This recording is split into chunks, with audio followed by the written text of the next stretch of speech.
અને હવે સમાચારમાં આગળ વાત કરીએ તો રાજ્યમાં હીરા ઉદ્યોગની માઠી બેઠી છે, તેમાં પણ સુરતનો હીરા ઉદ્યોગ મંદીના એવા વમળમાં ફસાયો છે કે જેમાંથી બહાર નીકળવાનો કોઈ માર્ગ મળી નથી રહ્યો।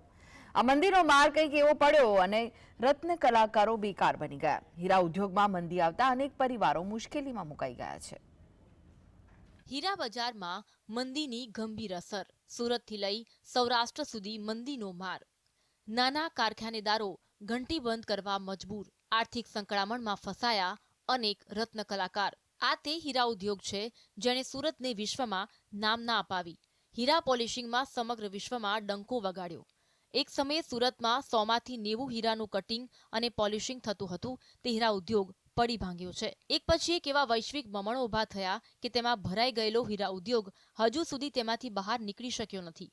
મુખ્ય નિકાસ બજારોમાં ઘટતી માંગ અને રશિયન મૂળના હીરા પરના G7 દેશોના પ્રતિબંધો સહિત સપ્લાય ચેનમાં વિક્ષેપને કારણે હીરા ઉદ્યોગ છેલ્લા 3 વર્ષથી સંઘર્ષ કરી રહ્યો છે। મંદીના કારણે આજે દેશમાંથી હીરાની 70% નિકાસને ફટકો પડ્યો। રફ ડાયમંડની સપ્લાય છેલ્લા 3 દાયકામાં સૌથી ઓછી થઈ ગઈ છે। લેબગ્રોન ડાયમંડ અને યુદ્ધના કારણે આ મંદી વધુ ઘેરી બની। લેબગ્રોન ડાયમંડના કારણે રિયલ ડાયમંડ માર્કેટમાં મંદીનું ગ્રહણ લાગ્યું। ભારતના કોટન પોલિશ્ડ હીરાના મુખ્ય 2 ખરીદદાર દેશ છે, ચીન અને અમેરિકા। પરંતુ કોરોના અને ત્યારબાદ સતત યુદ્ધની પરિસ્થિતિના કારણે હીરા ઉદ્યોગને મોટા આર્થિક ઝટકો લાગ્યો। નિકાસ એકદમ ઓછી થઈ ગઈ। હવે હીરા ઉદ્યોગની આશા છે કે અમેરિકામાં ડોનાલ્ડ ટ્રમ્પના સત્તા પર આવ્યા બાદ સ્થિતિમાં થોડો સુધારો થશે અને हीरानी मांग વધશે। तो ये सब प्रॉब्लम के कारण कोविड-19 की परिस्थिति के बाद जो कंटिन्यूटी डिमांड रहनी चाहिए वो डिमांड नहीं रही और सतत डाउन होती जा रही है। लेकिन एक अपेक्षा है कि डोनाल्ड ट्रम्प अभी प्रेसिडेंट के चार्ज में आएंगे तब से कुछ इकोनॉमिक में अमेरिका की इकोनॉमिक में बदलाव आएगा तो शायद डिमांड निकलेगी, ऐसी अपेक्षा के साथ अभी लोग कट एंड पॉलिश का कारोबार कर रहे हैं।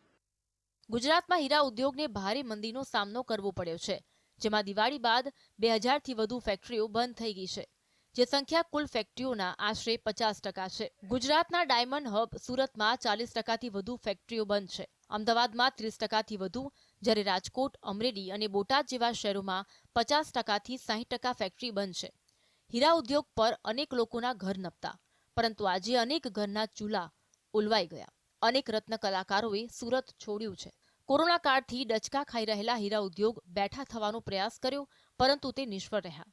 બીજી તરફ સરકારે પણ જાણે હીરા ઉદ્યોગ સામેથી મોં ફેરવી લીધું હોય તેવો ઘાટ છે। असंख्य कारीगरों को जॉबलेस की इश्यू आ रहे हैं और कारीगरों का जो भी वेतन है वो कट रहा है, पगार भी कट रहा है, काम का आवर्स जो टाइमिंग है वो भी कम होता जा रहा है। कई कारीगरों ने तो इस परेशानियों के आकर सुसाइड भी कर लिया है। तो ये मंदी कहाँ तक जाके रुकेगी वो तो हमको मालूम नहीं है, लेकिन ऐसी बात है कि इस मंदी के कारण 2008 में 15 से 20% लोगों ने डायमंड इंडस्ट्री को छोड़ दिया था। तो इस मंदी के कारण हम ये ऐसी आशंका लगा रहे हैं कि इस मंदी के कारण 25 से 30% जो वर्कर है वो दूसरे धंधों में शिफ्ट होने की संभावना है। રાજ્યમાં ઘણા હીરા કારખાનાઓ દિવાળી પછી ફરી શરૂ થયા નથી અને હજુ પણ ઘણા કારખાના બંધ થઈ શકે છે। સુરતનો આ ડાયમંડ ઉદ્યોગ તેની ચમકને કારણે જાણીતો છે, પરંતુ આ ચમકને ઝાંખફ લાગી ગઈ છે। સરકારે હીરા ઉદ્યોગ માટે કંઈક વિચારવું જ પડશે। સુરત ગમે તેટલો વિકાસ કરે, પરંતુ સુરતની સાચી ઓળખ તો હીરા જ છે। જો હીરાની ચમક ઓછી થઈ તો સુરતની પણ ચમક ઓછી થઈ જશે, તે નક્કી જ છે। Bureau report,